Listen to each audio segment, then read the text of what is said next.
You're watching Good Morning Nigeria on the network service of the NTA, and our conversation is on improving food production in Nigeria. And to set the tone for the discussion, here's a background report by Joseph Osen. Food and Agricultural Organization reports that Nigeria has 70.8 million hectares of agricultural land area and is known for the production of crops like maize, cassava, guinea corn, yam, beans, millet, rice, and many more. Apart from crop production, the country's fishing, livestock, and forestry contributes significantly to food production and gross domestic products (GDP). National Bureau of Statistics (NBS) reports shows that agriculture contributed 19.63% to national GDP in the first quarter of 2023. Also, data published by the United States Department of Agriculture indicates Nigeria now ranks 14th and 13th among global meal, rice, and maize producers, respectively, and is currently the highest producer of rice in Africa, ahead of Egypt, and occupies the second spot among maize producers in Africa, trailing South Africa.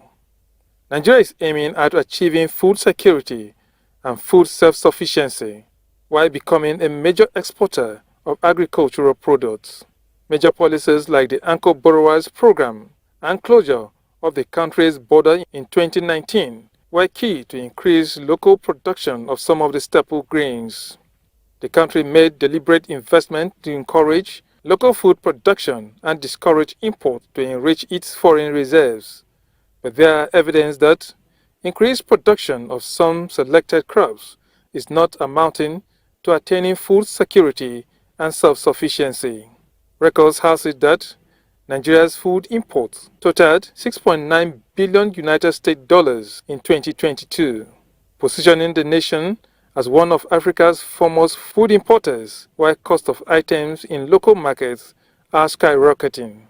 One of the steps taken by the present administration, curb hiking prices of food, is the donation of 2.15 million bags of fertilizers to farmers across the country through the Federal Ministry of Agriculture and Food Security.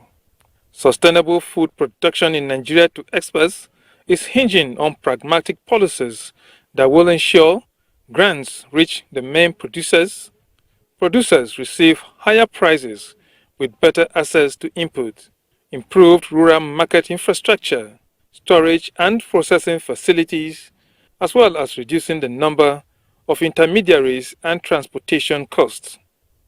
On Good Morning Nigeria, guests will take a look at measures towards improving food production in Nigeria. Many thanks, Joseph, for the background report. And joining us now to discuss improving food production in Nigeria, it's a pleasure to welcome in the studio Senator Aliyu Sabi Abdullahi, the Honorable Minister of State for Agriculture and Food Security. Many thanks for honoring our invitation. Thank you for having me. Good morning, Nigerians. And let me say Ramadan Karim to our fasting viewers. All right, welcome. We'll also have with us here Professor Akeem Abolade Oyerinde, the Dean, Faculty of Agriculture, University of Abuja.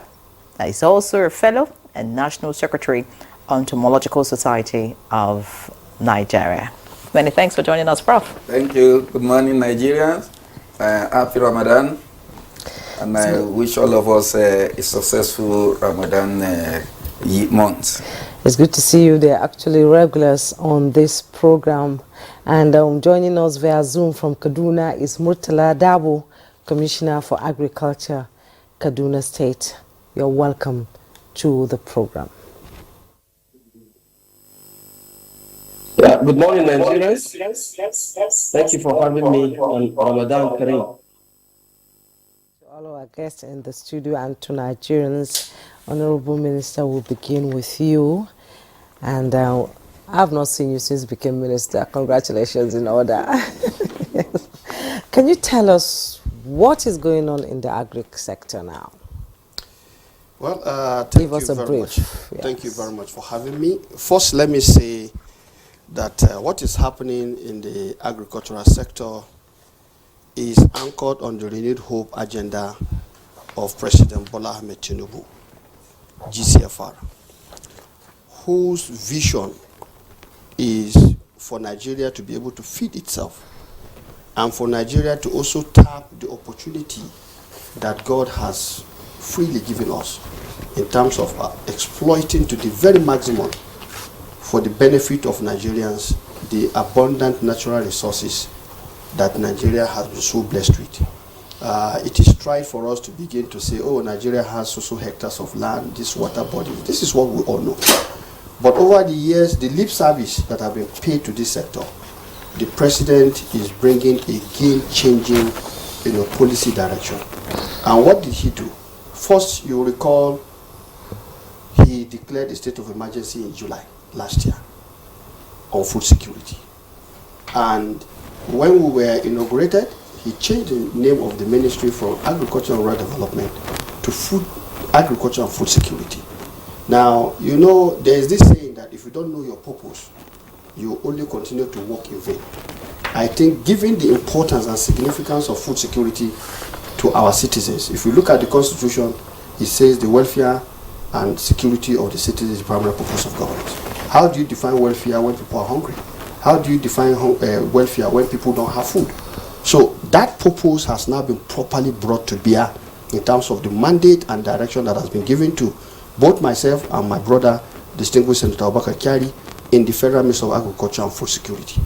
And upon our coming last year, we went straight to work because we started with the dry season farming. Like we all know, Nigeria's potential for irrigation farming is so huge.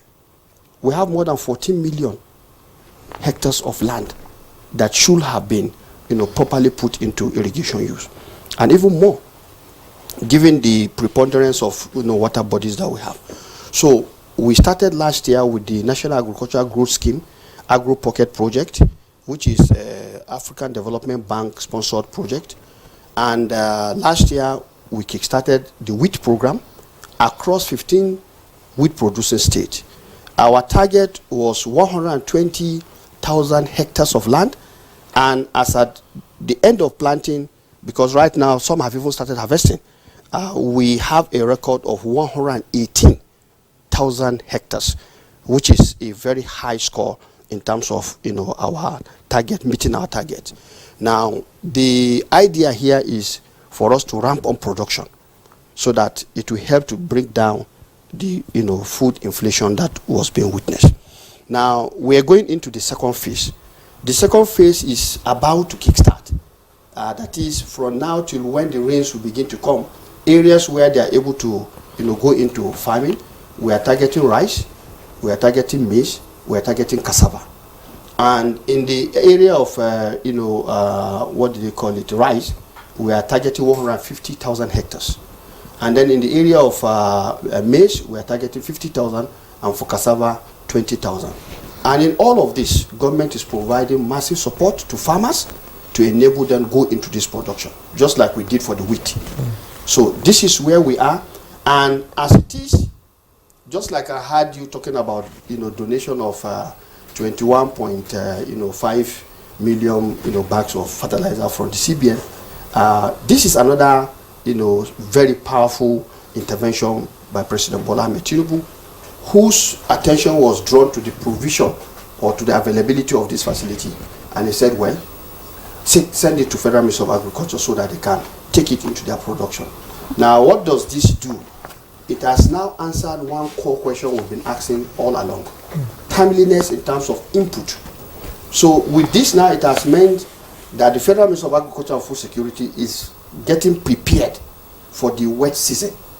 Because when you don't provide inputs to farmers on a timely basis, then you reduce the capacity of your farmers to go into reproduction. All right. So these are the things that we're doing, and many more that we Beautiful. actually are already doing, and we believe ramping up production is the way to go, because when you produce more, you are able to send more products into the market, and that will bring down prices of food. All right, Honorable Abdullahi, a beautiful response to that question. But Despite these measures, if you like, these interventions by government, Nigerians are still experiencing food insecurity at the moment. Yeah. And if you like, some people have termed it as renewed hope hunger and not renewed hope agenda. Because let's get it straight. When you say, let me just land on my question. okay. Renewed hope hunger, and in fact that you know, scarcity of certain goods, and then even when it's available, the prices, you know, beyond the reach of the average Nigerian and all of that. And then, I mean, you get to hear stories every day and what is happening in the country as regards food security. What really are the challenges of food production in the country at the moment? Okay, let's ask this question. The government came on board in May, which means the rainy season has already started. If you have not prepared for the rainy season, there is no way you can take maximum advantage of the rainy season. I've just given you an example. And so the situation we met is what we're trying to address. And I have no doubt in my mind that the measures we are putting in place is already bringing in some relief. Measures are being put in place in terms of bringing down this price of food that you're talking about. And that is why government has decided to release 42,000 metric tons of assorted food items, which right now has already commenced. Because remember, when you have a strategic food reserve, you are not putting them in bags, you keep them in silos because it's large. If you bag it, the tendency for it to get bad and so on and so on. So the method of keeping food reserve is to put them in silos. Now, the moment you've agreed that you want to send them out, then you have to bag them. That's what has been going on. And based on those things that have already been bagged, already they've started distributing these commodities. That itself is going to help to bring down the prices.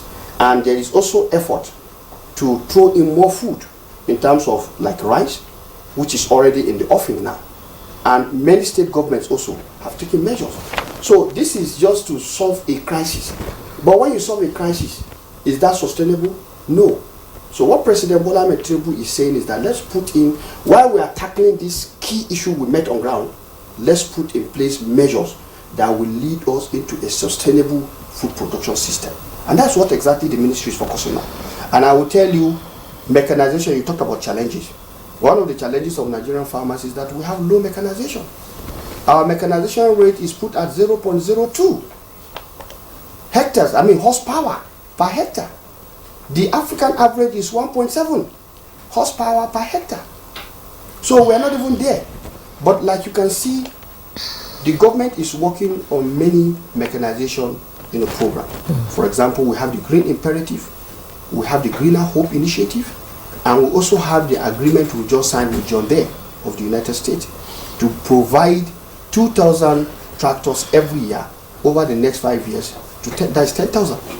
And like you can see, subnationals are trying their best, and former Governor Umar Mohamed Bago of Niger State has just shown the way to go. He has an agreement to have 1,000 tractors, of which 300 has already arrived, which was launched just recently by President Bola Ahmed Tinubu. And Jigawa too. And Jigawa, in terms of wheat, for example, Jigawa provided about 55,000 hectares of that 118 I talked about.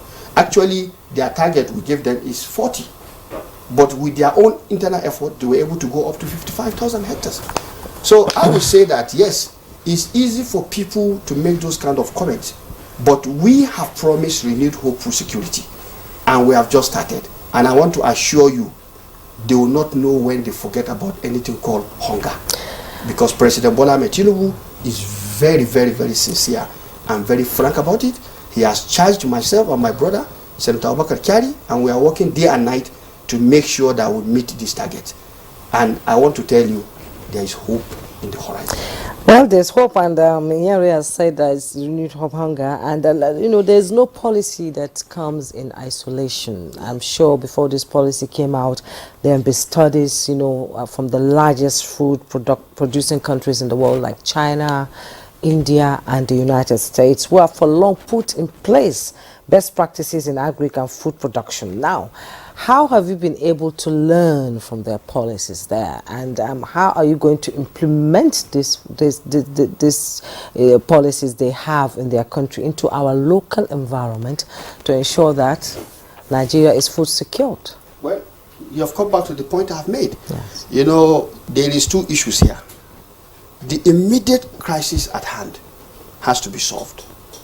That is the current food inflation crisis, which is product of so many other policy challenges and imbalances that is impacting on the agricultural sector. What kind of imbalances? Because it's one thing, for example, you have food. It's one thing, it is affordable. It's one thing you have food. It's one thing, it is accessible. So when you talk about food security, it has to be available, it has to be affordable, it has to be accessible, and it must be in the right nutritional content on a day-by-day basis for your citizens. And if you have to achieve this, then there are quite a number of things that has to be done. And that is one of the things I told you. First, we have low mechanization. If you look at our productivity is low. Some countries, for example, the wheat we're talking about, we are targeting from 4, 5, 6 tons, depending on the capacity and the knowledge base of the farmers. They'll be able to have up to that per hectare. But there are countries that are already having 9, 10 tons per hectare. So what are you doing as regards mechanization? You know, because I was actually at one forum. That is the point I was at a forum where, you know, someone mentioned that because of the low mechanization in the country, you know, the Ministry of Agriculture should be termed the Ministry of Farming, because, you know, simple implements are used instead of, you know, using technology, using, you know, farm machineries that can boost production and all of that. And you're talking about, okay, it's still low at the moment, but what are you doing in that regard, you know, to ensure that, you know, we get would increase the scale of our mechanized farming, not just in importing machines. What are we doing to making sure it works? Well, the issue is simple. You see, when you say mechanization, what are you talking about? Using machineries, isn't it? To aid your production, land clearing, okay, planting, weeding, chemical application, and the like. Now, what I will tell you here is that because this has been the situation we met on ground, what are the plans?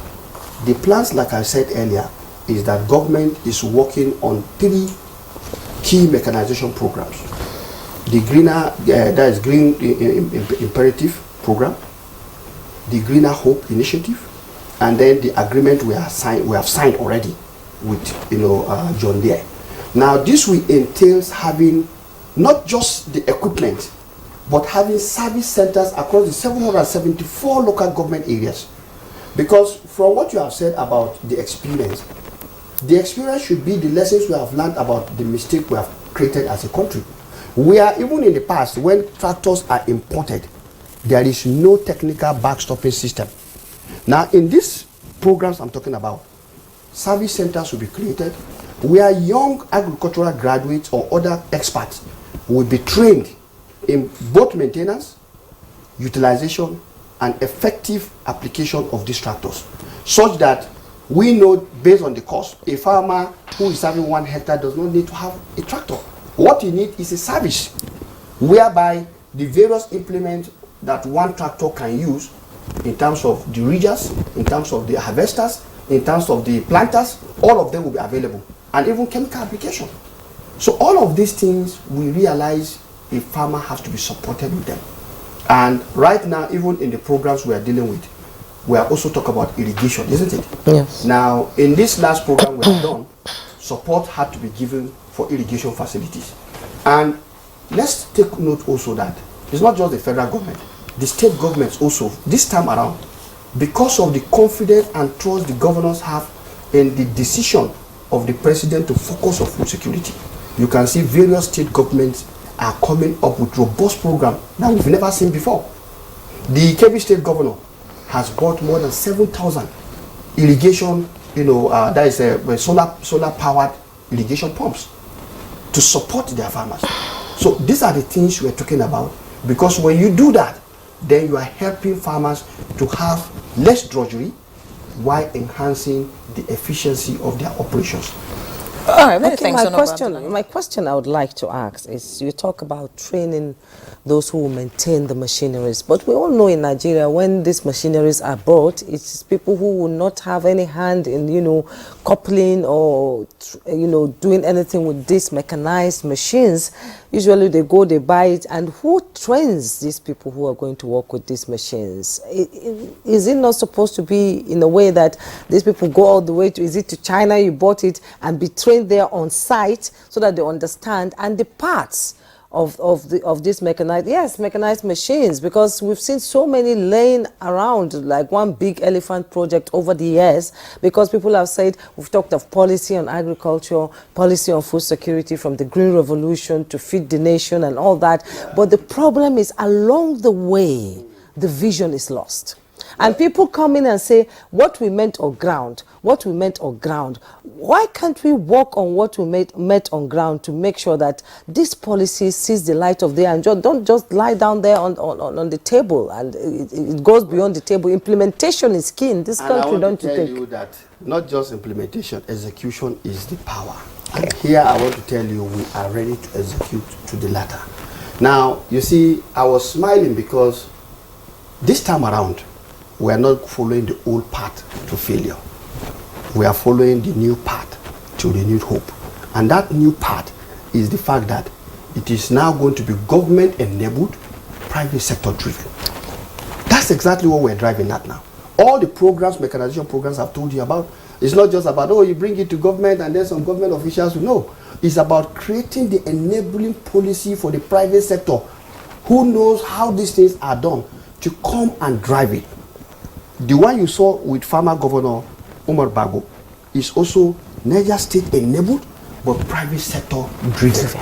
And he has talked about all the companies that he has signed agreements with. That of the Green Imperative, the Greener Hope, all of these programs, John Deere, all of them are going to be the ones to lead the implementation and the execution. And that means they are the ones on the driver's seat. And I will tell you, it is happening right here in this country. That of John Deere, they have an agreement with Tata Africa that have a site in the Lekki Free Zone. That tells you how serious this issue is. The facility is there. So in terms of training, it is the private sector that will be training these people, following a model of what? Profitability, which is what the government is trying to help the private sectors to achieve. But of course, economy of scale is what brings profitability and a win-win situation for even the off-takers. That is what government is trying to do. So whatever constraint that the private sector is going to bring to the table, government, through the leadership of President Bola Ahmed Tinubu, is more than committed to remove. In fact, in the Federal Ministry of Agriculture and Food Security, right now we are working to create an enabling framework on ease of doing agriculture in Nigeria. That is one of the projects we're going to have this year. We want to see the pain points of Nigerian farmers and all the value chain actors, so that at the end of the day, we will be addressing those pain points one after the other. That way we can encourage people who have invested massively in the agricultural sector to make the most out of their investment. Thank you so much, Honorable Abdullahi. We'll have to pause you there and go to our guest in Kaduna. Of course, we'll come back to you with more questions. I'm sure that Mortala Dabu is ready for us, the Commissioner for Agriculture, Kaduna State. I'm sure you've been following the conversation, you've been listening to the Minister. I'd like to ask you specifically, what is Kaduna State government doing to ensure food security? Could you tell us the steps that have been taken so far and what the impact has been?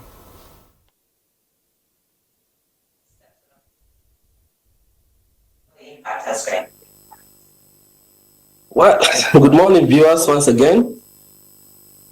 I want to say that the government of Senator Obasani is very much on top of the game. And, agriculture is one of the key pillars of his sustained agenda, which perfectly aligns with President Tinubu's renewed hope agenda. And, agriculture is a very critical sector where, the president has declared state of emergency, and Kaduna is an agrarian state.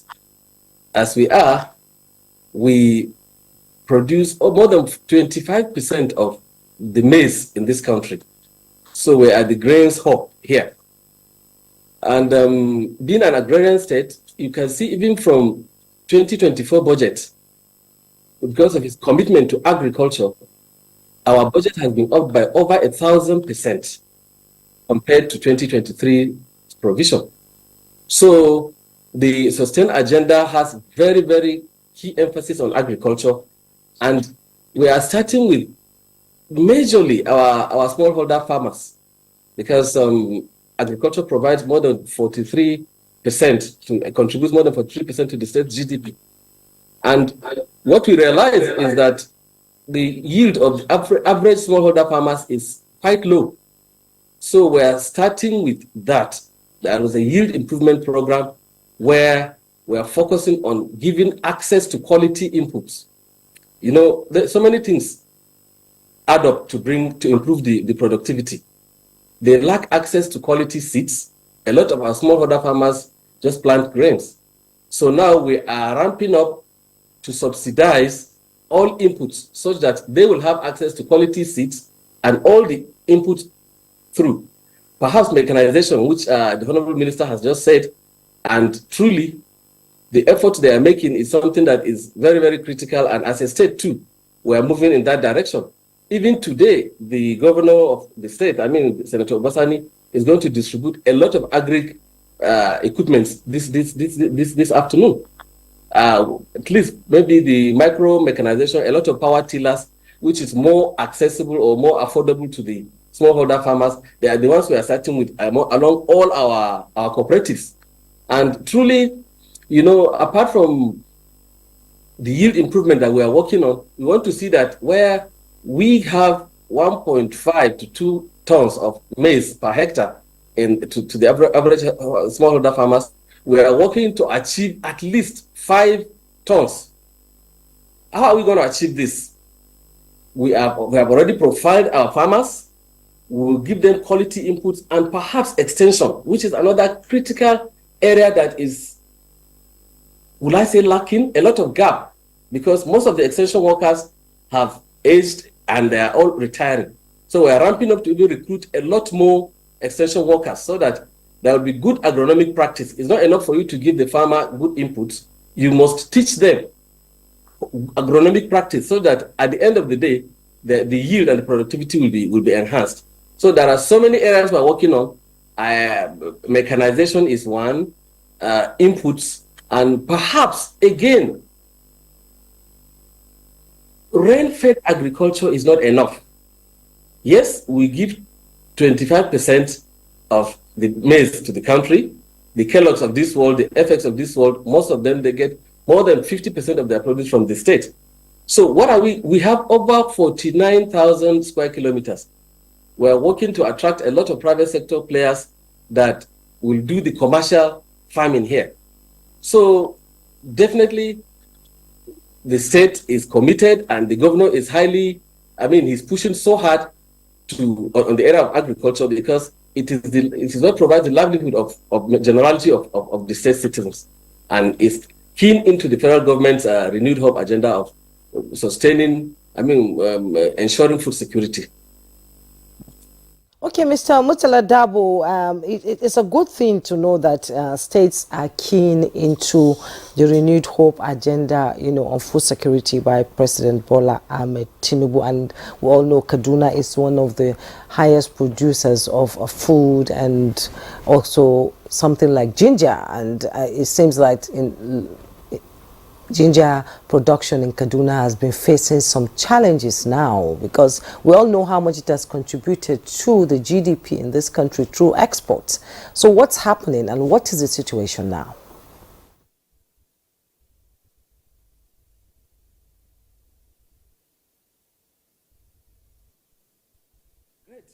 Kaduna is the hub of ginger. As it is, we produce more than 80% of the ginger that comes from this country. And Nigerian ginger is the most pungent, is well sought after. So unfortunately, the past season has been very rough for the ginger farmers because of the fungal attack. and more than 80% of the whatever had melted as a result of the fungal attack. But we escalated this issue. The state government, bought some fungicides, but by the time we distributed it, it was already too late. And we are now working with the federal government, especially Office of the Federal Ministry of Agriculture has been pushing, and Office of the Vice President is driving the process. And, tests have been conducted. Research institutes are already in a committee that is bringing up the solutions by way of, the treatment to the soil, and perhaps to get clean seeds. Unfortunately, this coming season, it's a bad case. The research institutes are saying that the tissue culture that will bring up clean seeds will take up to a year or even more. So we'll just make do with what is available right now. But the government is working so hard to support the farmers because their livelihoods are being wiped out completely. And the committee that the Office of the Vice President is driving with Federal Ministry of Agri and some of us, the producing states, is working round the clock. And I think we're about to launch the intervention support to the farmers because their livelihoods that has been threatened and wiped out, that a lot of support is coming in. And as a state, we are also working with other private sector partners to see how we will source seeds so that we'll at least salvage, because ginger is one of the major non-oil exports, and with the currency crisis that we have in the country, is a source that is lost for this season. So the government, and through Nigerian Export Promotion Council too, is working very hard to see that we turn back, because as we are talking now, a bag of ginger, you will not believe, is going for more than 200,000. It's not even available. So we're working very hard to see that we restart. While federal government is supporting, we are liaising with the farmers, assuring them, giving them all the support, so that they will even do other crops for this coming season. For ginger, I'm sure this coming season is going to be very, very low because the seeds are not even available. Clean seeds. But the beauty of it is that the committee is on top of its game. They've identified the fungi, and all the interventions recommended are there. So we are only working and hoping to see that we achieve, so that we have a turnaround, and ginger should come back very, very fast to the table. We really cannot afford to miss this major crop. It's a major, major, major FX earner to this country. And the farmers are working very hard. They are waiting anxiously for all the support that will come from the federal government. And as a state, we are also doing our best efforts. And we sincerely appreciate the efforts of Ministry of Agriculture in this area to see that they bring succor and relief to our farmers in the state. Honorable Minister, we truly, truly appreciate your effort. Mr. Adabu, for your response to that question. We'll definitely come back to you. Let's get to Professor Abolade Oyerinde right here in the studio. You are in the academia, and I also understand that you do, small-scale farming at your level. Of course, everybody's a farmer these days. Whether you're planting vegetables in your backyard, or and all of that. Okay, but I want to find out from you, Professor Oyerinde. You understand, the agricultural setting in this country, by virtue of your knowledge, and then the fact that you are a farmer yourself, and the issues in the agricultural sector. Please, could you speak to us about some of the challenges that you think is hindering food production in the country? And talking about challenges, could you also speak about policies of government that has not really favored small-scale farmers? Because from what we know, we have more small-scale farmers in this country than those who are into it big time. It's a privilege being on set with the minister, and we always like talking about Nigerian agriculture and food production. The basic thing is the renewed hope agenda of the President Bola Ahmed Tinubu. I think even before the election, the APC Professional Forum had an event that I was part of the people that anchored the program. So And if you read the manifesto of the president, you see that the agric is one of the cardinal on his agenda. So, if we go down memory lane, we'll see that traditionally, Africa has 1/3 of the global arable land. So, by destiny, we're supposed to be feeding the world. But the people that we are claiming that are producing now, the China, the Indian, and a host of others, doesn't have the kind of resources that we have. They don't have quality soil that we have. They do extra. I remember when I was in Galilee Institute for a training. If you see the way they are tendering, they are taking care of their crops, you know that God is a Nigerian. Because when you finish eating your mango and you throw it away, it will start growing and will start producing for you. It means that we have an ambient of quality environment that can support our agricultural production. What we need is enabling environment. And the Honorable Minister has said the best that can happen to us. Agric is a business. And until when we understand that agriculture is a business, we'll continue wallowing and keep claiming that we now have foodflation, we now have hunger. When we are not as educated as this, we have the groundnut pyramid, we have cocoa, we have rubber, we have that dominate and constitute largely close to 70% of our GDP. So the renewed hope taking us back now to our basis is more or less like reminding us of who we are so that we all go back to farm. The challenges we are having is because there has been lip service as regards agriculture. I would like to put an input to the Kaduna case because it's not only Kaduna that had that experience. Some time ago, Kogi State, about 9 years ago, have that same challenge when they cultivated 500,000 hectares of rice. And rice blast came up and wiped it up. One of my friends happened to be the commissioner then, so we met in one of the GIZ program. When he was complaining, I said, sir, you can't complain because the factor is that you did not factor in pest and disease management when you are doing your budget for your production. And he agreed. He agreed that sincerely they believe that people have been producing that same crop and is doing well. So they did. I said, no, pests and diseases, weather factor, usually synchronize their life to the crop you are producing. They will need it as food too, as we need it. So it's competitive. It's more or less like all of us are just getting. So when they've been producing ginger and having massive wealth within Kaduna State, they've never thought that there will be one microorganism, very tiny, very small, that will come and wipe off the ginger. So, and that is not only ginger, most of our agricultural value chain has the same problem. It's had an issue. When the minister said they've released fertilizer, I'm very happy because I know sometime I was here and I said in Imo State, the fertilizer was released around August that year. And I said, what will they use fertilizer to do in August when the rain is going? So the fact remains that the Renew Hope agenda, they are on the trajectory of having food on our table. The cost of food now, which we call the food inflation, is normal. It's the quality of what we call demand and supply.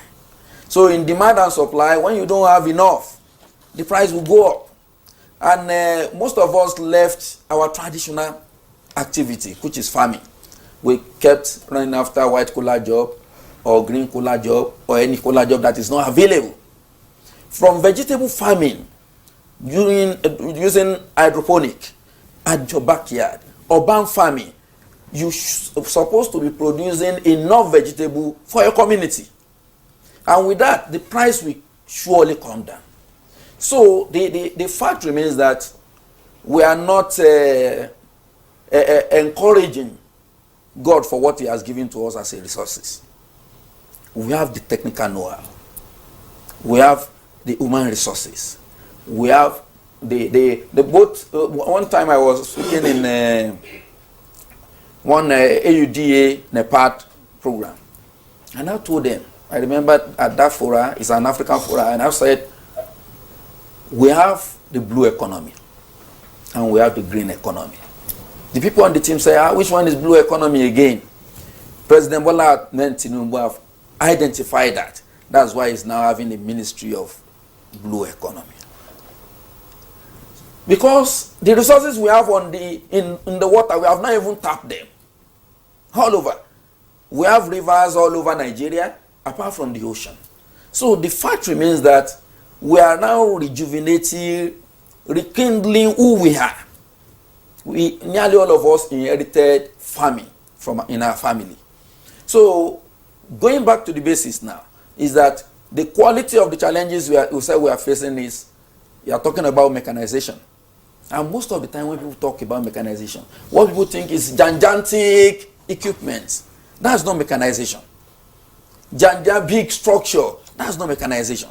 Mechanization is how do you ease your production using small tool to aid the production and make it so that you remove the laboriousness, and that is what will make the younger generation to come into agriculture. No, one time I remember I was here with the AFAN president one time that I said, how will you do a textbook of agriculture? And you are now putting a picture that has cutlass and on the front page. I remember that conversation. Yes, no young child will want to go into agriculture. But Prof, you're saying that because we neglected farming. I remember that the previous administration tried to, center focus on agriculture, and he, there was this drive, for people to go back to the farms. I remember that we started rice farming.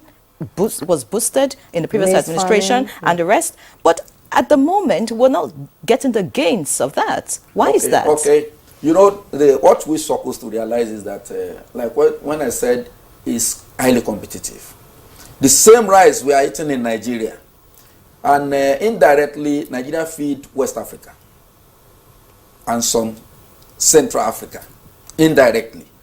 When the government opened the border, I think 2 days ago, for Niger, so that we can have the routes, so that there can be boundary routes. You see how happy they are in Niger. If you go to Cameroon, if you go to our neighbor, Chad and a host of others, they rely so much on our production in Nigeria. But unofficially, some people don't count that. If you go to markets in Kano like Maradi and a host of others, you see people coming in to pick this. One time I raised this issue that where we even have foreigners going to our farms to go and buy the farm, not buying the products.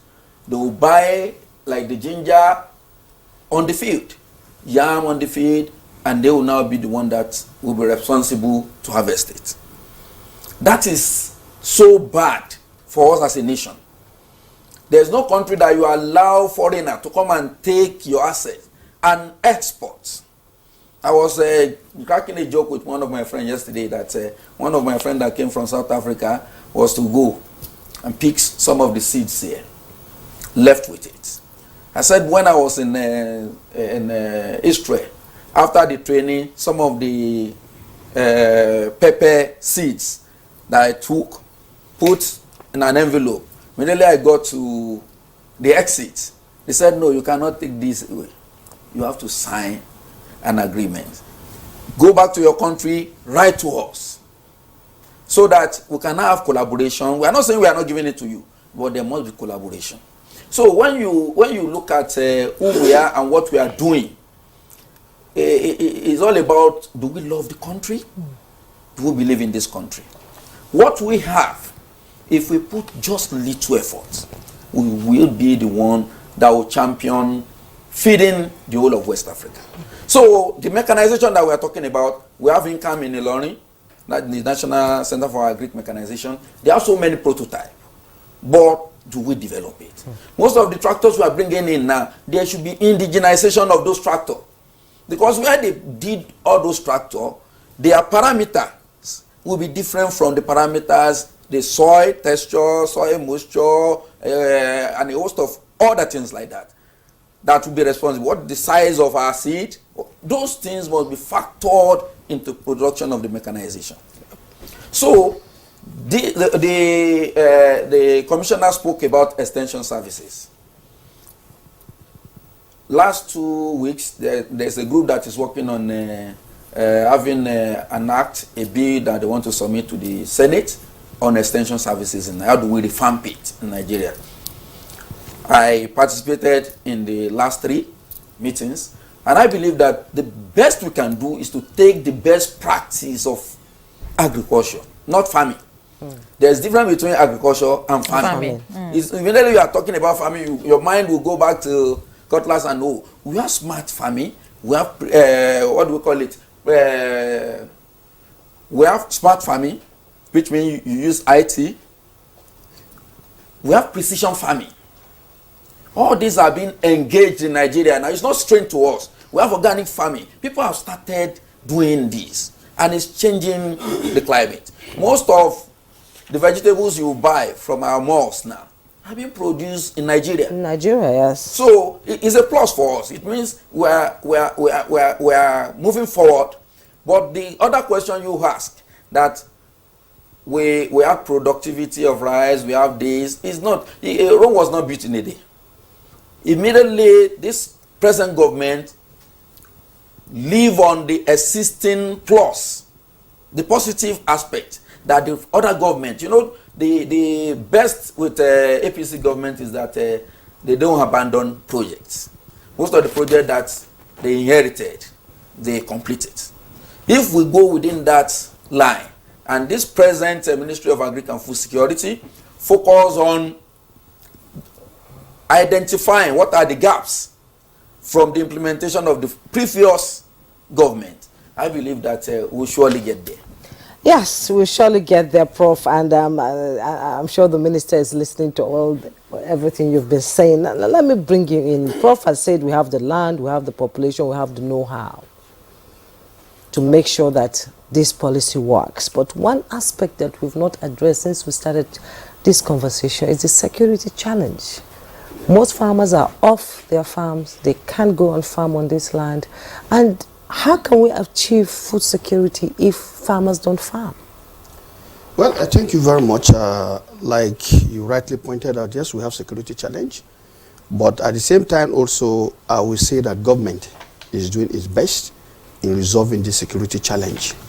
It's not going to happen overnight, but definitely President Bola Ahmed Tinubu is totally committed to making sure that he does his best to give every component part of this country the security they so much deserve. Now, what we have noticed is that, like I said, we realize we cannot do this job alone.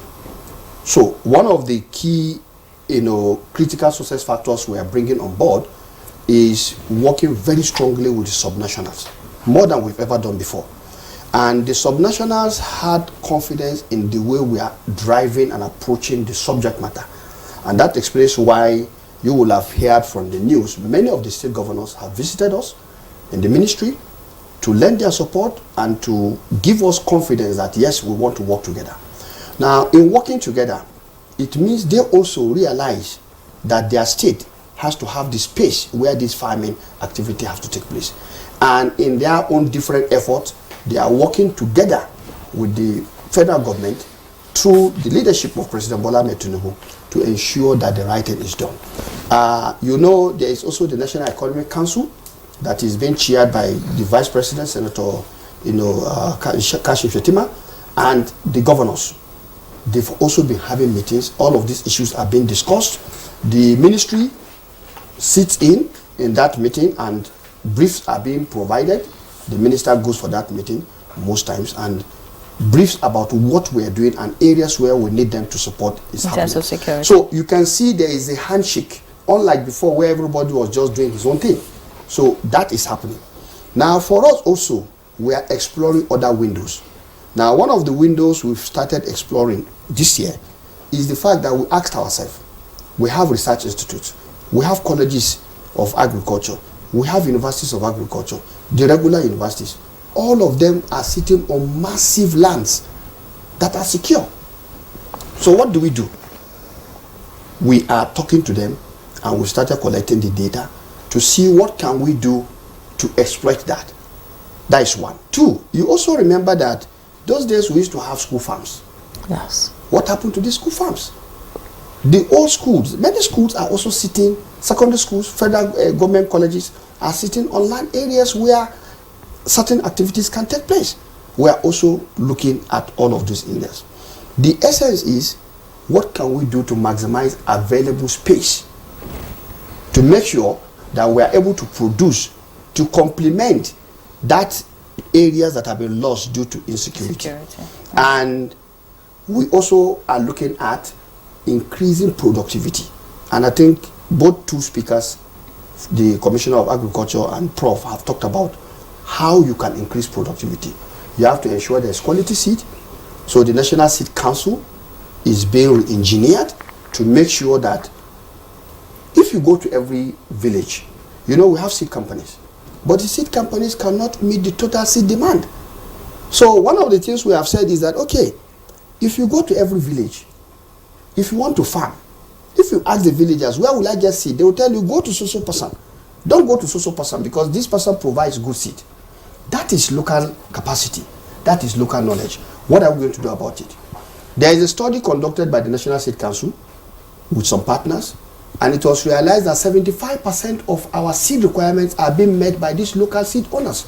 So we now ask them, develop a program where you can systematically increase the capacity of these local farmers to be able to provide quality seed under your technical guidance to increase the availability of seed, not grains, being used by farmers. So this is also one side of it. The other aspect is, the extension he talked about. Now, for the wheat program, what we did was to bring extension, officers across the entire production site. They were trained. There was training and retraining done in NERLS Zaria, and that they took back to ensure that everybody is doing his own bit. And for extension, it's one thing you have the officer, but it's another thing you get him to move around farmers. So one of the things we are looking at here is, how do you get them solar powered or electric machines? Using technology here. Yes, using technology. Now the other aspect also is that to extend, since we are having, just like he has pointed out, low number of extension personnel over the years, what we are introducing is to introduce electronic e-extension services. That is also another area where so they don't have to move so around. that we can create a platform, a digital platform that we provide this knowledge that are also translated into the major languages for farmers to have access to. Hausa, Yoruba, Igbo, and other languages depending on the kind of commodity. That way, knowledge will be available. Because if you look at the impact of smartphones today, most villagers, they have this. So if you can tap on that, you also increase the availability of knowledge that is made available. Now, you said Prof is an entomologist, and I was excited about that because he also understands the impact of pests and diseases on reducing the productivity of farmers' efforts. Now, what do you do to that? You have to train farmers to be able to identify the early signs of impending pest and disease control. You cannot do this if you are not tapping into the digital, technology. So that with that, they can see pictorials. The moment they begin to see this, then they will be able to take advantage. In fact, technology is being so enabled today that farmers can actually even snap the picture, and you can create a platform where by snapping the picture, it will tell them that, oh, it is this kind of problems you are having. All of these things, we are taking that in tune, and we realize that the youth, who are the future, the average youth in age of Nigeria today is 19, which means our country is a youth country. So you must create that enabling environment for youth to take the mantle to take the leadership in all of these production efforts. And in the Federal Ministry of Agriculture and Food Security, there is an engagement this year that we're going to have with Nigerian youths to begin to identify areas where they can be supported to drive the agricultural transformation that the Renewed Hope agenda is expecting. And in doing that, the President has already directed the Federal Ministry of Agriculture and Food Security, along with the Ministry of Communication, Innovation and Digital Economy, to work out how all of these things are going to happen. All right, thank you, Honorable Abdullahi. Before becoming the Minister of Agriculture, I'm sure you've been in farming or agriculture? I spent 20 years in the Federal Ministry of Agriculture and Food Security. No wonder. Where I was in the ministry for 10 years in the Agric Research Council. Before you joined politics? Before joining politics in 2014. So you understand what we're talking about. But I have a question for you, but that'll be after the break. Stay with us. All right, welcome back. It's still Good Morning Nigeria, live on the network service of the NTA, and our guests are still very much with us. And we're talking about food production, how we could improve food production in the country.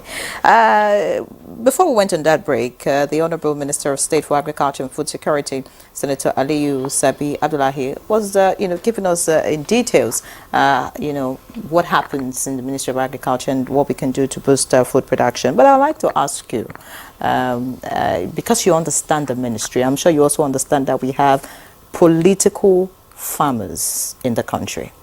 And if you like, these are the people that have sabotaged the efforts of government for so many years. Whenever there are policies, there are interventions for farmers, they hijack it. And, it doesn't trickle down to the farmers who actually do the work, who are in the business of producing food for this country. What is this government doing differently, just so that we can take out the weeds from the real farmers? Well, thank you very much. One thing I can say for sure is that the political will of President Bola Ahmed Tinubu to transform the Nigerian agriculture is a game changer. And he has empowered us as a ministry to do all things and everything so that we can achieve the Renewed Hope agenda for that sector. Now, when we came on board, we've actually amplified this subject. You see, there are things that if you don't talk about, people don't appreciate. And I'm happy that you are asking this question, because we have already identified that as a major constraint, and we have said it in different fora that we want to weed out the political farmers, the portfolio farmers, those fake farmers who will come in and tell you, I have 1,000, 10,000, 15,000 hectares of land, and they don't even know the road to farm. So what we are doing this time around is to go back to the basics. In working with the state government, we've told them clearly we are interested in only farmers that have farms. That we have started with the wheat farming program, and we've achieved some success. Now, in that also, we are able to see those who are lying. The moment you understand that this person is a bad egg, you know how to isolate that person going forward. That we have already started. But beyond that, we are bringing in technology. This year, we are starting along with partners. The Office of the Vice President has taken interest in this, and we have a program with other partners that we're going to bring on board, so that at the end of the day, we can have at a single click a knowledge of where our farms are located. Who are these farmers? And these farmers are now being mapped. They are now being mapped and georeferenced to their farms using even their BVN. And I will tell you for a fact that Jigawa State has already provided this leadership. In that last program, all the 40,000 hectares that we gave them, including the ones they have already called it, they already have all of this data. Now, because we've encouraged this to happen, and that when they do, they should also go back and have a clearing mechanism where they can clean this data. Kaduna State, in doing that, came and gave us their feedback that as a result of this encouragement to do this, some of the farmers gave them georeference to farms, and by the time they check, it fell on a major highway in Kaduna. So that tells you that we are now aware. And in the review of the wheat farming, after all was done, we had a review. And in that review, it was a 3 days program or thereabout. And it held here in Abuja. And during the closing ceremony, the Honorable Minister of Finance and Coordinating Minister of the Economy, Mr. Wale Edu, the Minister of Budget and National Planning, Senator Abubakar Bagudu, the Honorable Minister, Abubakar Kyari, myself, we were all there. And they all acknowledged that they want to work with us to remove all those portfolio farmers out of their operations. Because like we said, it's going to be our own total gain, all of us, if the sector is vibrant and productive, other than exploiting the system. Because one day you exploit it and you will not be able to have to exploit it. Like a saying goes in my place, the health of the bird lies in the health of the tree. If the agricultural sector is not healthy, all the operators, the agro dealers, the farmers and all value chain actors, they will collapse. And I think that realization has now been scored, and we are working together to make sure no more portfolio farmers, no more fake farmers, no more, what do they call it, shunting of the system, so that at the end of the day, when we say we are having the 118,000 hectares, it should be 118,000 hectares. And we should be able to have certainty to what we are producing. That way, the system can grow. That way, prosperity can be spread across the length and breadth. Yeah, before we go to Kaduna now, I would like to bring up something. The Prof talked about colleges of education, universities. Colleges of agric, University of Agric, and all that, all existing, and our advantage in this country is our youth population. Yeah. So, and information needs to come from a point of knowledge. Yeah. Some of these students go to this school because I couldn't get into maybe UI or University of Maiduguri. I just got this. How do we work on the interest of the younger generation? Capture them young and ensure that they contribute to the growth of food security in this country. Thank you very much. You see, for the youth today, they are digital, they are up and mobile. And so you have to tap into the space where they operate and what they understand, the language they understand. And as a ministry, this year in our project, we have a hackathon where we want to bring all Nigerian youths to tell us areas where we need to engage in, because they understand this language better. Artificial intelligence is now the norm. Many Nigerian youths are doing wonders in these particular areas, and we will give them that platform to look at solutions they can bring towards solving the low productivity of our farms. And I believe when we do that, we'll be able to get them to think. Now, secondly, we also believe that the current curriculum is not addressing the realities of today's agriculture. And so the ministry, we partner with the Federal Ministry of Federal Ministry of Education. That is also in our budget this year, so that we'll be able to look at a review of the current curriculums. And I'm happy one of the days are here. They have a system. There are a committee of deans of Nigeria, faculties of agriculture. We have the universities of agriculture. We should be able to come up with curriculum that is so practical, that is hands-on. And in the area of providing infrastructure and superstructure for these faculties, it should come down to the reality of farming today in Nigeria. That way, when a student gets into the university or the College of Agriculture, what he's seeing practically is already giving him the impetus to continue on that trajectory when he goes out, so that he can apply the knowledge he has earned to increasing his productivity. And the beauty also is that there are many Nigerian youths that are already taking the agricultural landscape by storm by introducing this technology of hydroponics and all other precision agriculture and smart agriculture, like Prof talked about earlier, to change the narratives that, look, you can come in and do something different, make money, and be prosperous. All right, and I think that hope is there for Nigeria. All right, so the renewed hope agenda too. We have hope, Honorable Abdullahi. Professor Oyerinde, I'd like to come to you. I've been corrected that... we'll go to Kaduna, but I've been corrected that you're a big-time farmer.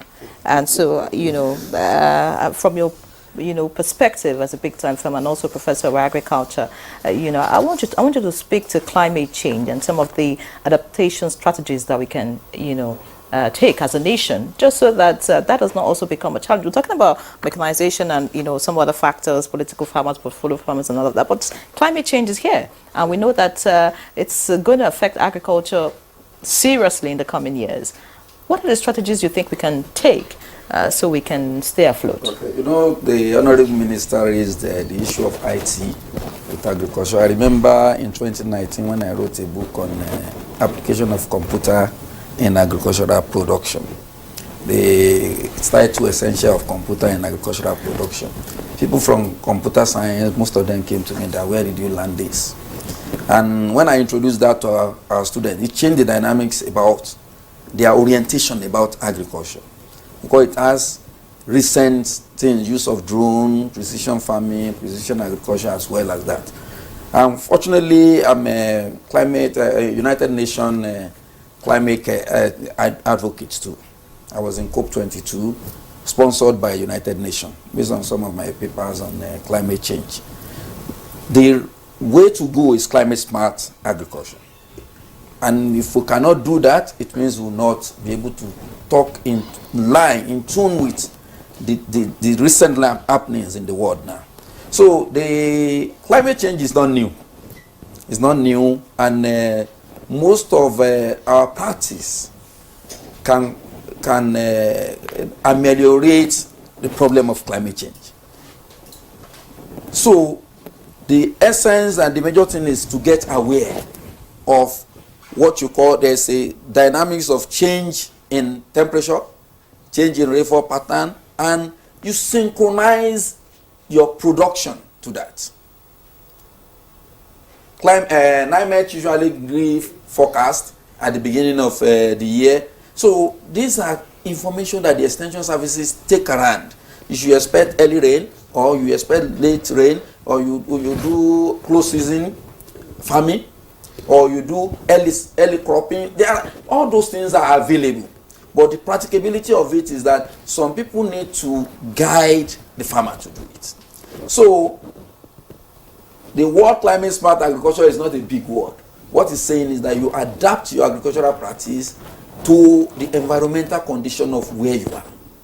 So the talk we've been having since morning, we exempted the livestock. Also part of agriculture. Livestock. I remember I had one argument with people that how will Fulani not go and graze on your crop when you did not provide food for them? When the federal government said, give us land to do pasture, you said, no, land is not available in my state. Within their own livestock economy, they must feed their animal.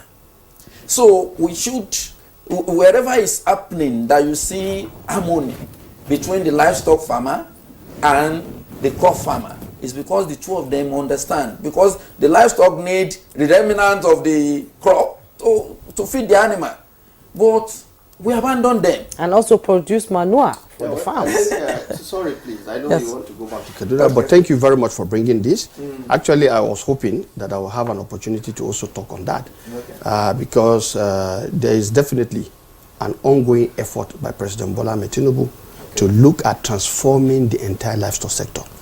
And a report was submitted to him by Governor Ganduje, which effort he made sometimes in the past, and that is receiving attention. But suffice it to say that even at the ministry level, the idea of what he has said is that livestock need feed and fodder.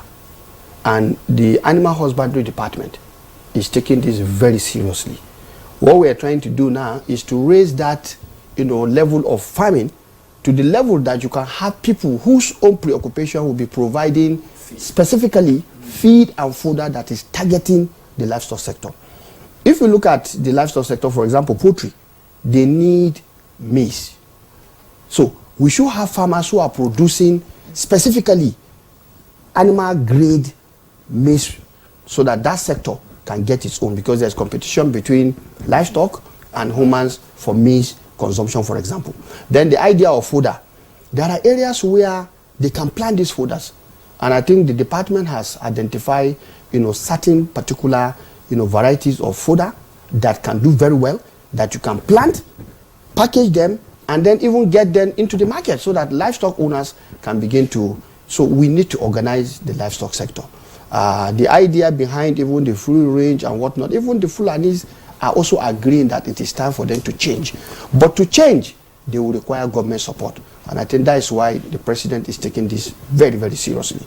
And in no time, you will definitely hear from government what is going to happen in that We'll sector. be expecting to hear from that and from the government on that. And let's bring in Murtala Dabo, Commissioner for Agriculture, Kaduna State. We know we've talked about mechanized farming and all that, and of course climate change, which is affecting the output of agricultural produce. And the Prof has also talked about climate smart agriculture. When we talk about climate change, maybe that is what must happen to ginger in Kaduna State. So how will you be applying climate smart agriculture to the production of ginger and of course reduce the use of pesticide on our ginger? We need to encourage the ginger production so that it can enhance our GDP in the area of agriculture. What do you think?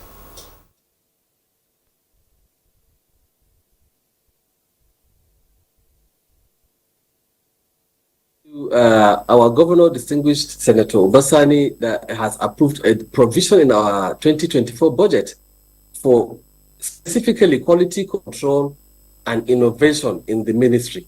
This will help us to use technology to even be able to detect some of these diseases ahead of time. Like the ginger fungal attack it took up to 3 months for us to even know it was really a fungal attack. The initial impression was that it was just because the rain ceased for 2 weeks, and after application of fertilizer, the crop wilted. Without knowing that it's an attack, that the more the rain came, it spread, and before you knew it, it was beyond our control. So we are working on that. We are going to ramp up that new unit such that we'll be applying technology to be able to detect some of these diseases way ahead of time. Then I want to speak on another major effort that the governor is working on to really help food security. You see, the emphasis on rain-fed agriculture it won't just take us anywhere. All year round farming is one key pillar, key thing that we are driving as a ministry. Even last week, we visited new corridors where we want to open, where we have large water bodies, want to partner with private sector to create a large portion of irrigated land. Our farmers have the ability to give us a lot more, but they need to be supported. Without the irrigation infrastructure, we'll only be relying on the rainy season, which is not enough. So that's one area really the state government is working very hard. We are going to revitalize our decaying irrigation infrastructure and perhaps build new corridors. And our governor is also, their trip to Qatar, we are aggressively working with private sector. They have already agreed with Stallion. Stallion is coming to cultivate 100,000 hectares of rice. For us to achieve food security, we must, after liaising and supporting the smallholder farmers, we must work with the large commercial farmers. Honorable Minister, I know the ministry, your ministry is driving this. It's an area that really we need to focus on, because the result will be a lot more. We'll achieve it a lot faster because we have the commercial farmers. Someone can have the capacity to cultivate 50 hectares. Another one can do 100 hectares. While you take so much time supporting the smallholder farmers, with modest or little effort with the commercial farmers, it will ramp up productivity seriously, and that will help us to address the food security issue. And on the area of livestock, this is another area that Kaduna, is the hub of milk, or what do you call it, dairy. We are partnering with Allah from Denmark. The Amau household company is one area where they are bringing in their quality, their own species, where a cow will produce 40 liters in a day as against what our local farmer, our local herders get just 1 to 2 liters maximum. And that is a partnership that really will help. We are investing so much money. Their demonstration farm is already working, giving us results. And we are also ramping up our own part such that we want to sedentarize the herders in a place, give them accommodation, build schools and all facilities so that, and a large expanse of land for the pasture. And as the Honorable Minister rightly observed, pasture is one area that will create a lot of jobs. A lot of these headers, even without cows, they will be earning foreign exchange with the further issue. We have partners calling us that they want to be coming to get the pasture from here. So it's an area that we are aggressively working to improve the livestock productivity too. Mr. Mortala Adabo, for your comments there. Beautiful. Of course, we're looking forward to seeing some of these plans come to fruition and having the Nigerian population benefit massively from it. Food production, of course, if improved, would better our lot as a nation. Honorable Abdullah, your last words, because of time, we need to wrap up the conversation. Your last words as we go. Let me say this. I want to say to Nigerians that myself and Senator Abubakar Kyari will understand the magnitude of expectations based on the caliber of leadership President Bola Ahmed Tinubu is providing. The Renewed Hope agenda, like you said, I could hear in your early openings, you were talking about people saying renewed hope or is it renewed hunger. Well, I understand, and Nigerians should be patient with us. What we are saying here is that we are not performing magic, but we are working, and we are working very hard with a clear focus to succeed. And we believe all we just need to do is to bring back all the critical stakeholders.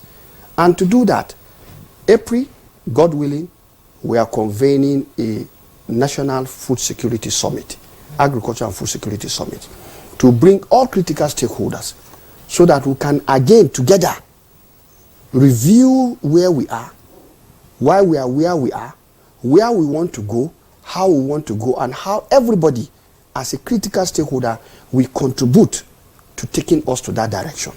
That is on the offing, and I want to say that this same year we have a number of programs in our budget that we are doing to create that foundation, because beyond anything we want to lay a solid foundation for a sustainable food transformation system in Nigeria.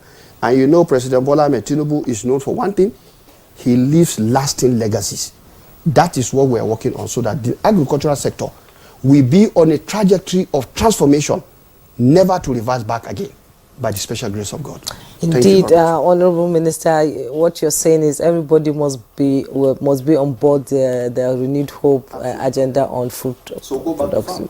I am a farmer already. Let's know your farm, and then with your reference and your map you to your farm, and then that way we can provide support. Okay, thank you, Senator. You will not link my farm to a major highway or a filling station. Well, Senator Ali Usabi Abdullahi, as usual, Honorable Minister of State for Agriculture and Food Security, as usual, it's been a pleasure having you to give us your insight, not from the National Assembly this time around, but as a stakeholder in government. Thank you so much for your contribution. Professor Akim Abolade Oyerinde, the Dean, Faculty of Agriculture, University of Abuja, Fellow and National Secretary, Entomological Society of Nigeria. It's been a pleasure as always. Thank you. Thank you so much. Okay. And Murtala Dabo, Commissioner for Agriculture, Kaduna State, we appreciate your contribution to the program. Thank you so much. We appreciate today. See us tomorrow for another edition of the program. I am Jumma Yusuf. And I'm Yanwe John. Please remain tuned to the NTA. Bye for now.